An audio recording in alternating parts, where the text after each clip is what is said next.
Okay, so my camera died and I wasn't able to finish the audio, but anyway, you can see that it's really beautiful. We were in the car, it was raining, I was taking her out of town.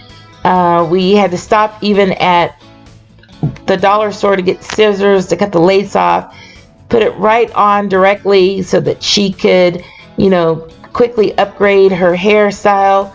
And it's beautiful. She loves it. The blonde is absolutely gorgeous.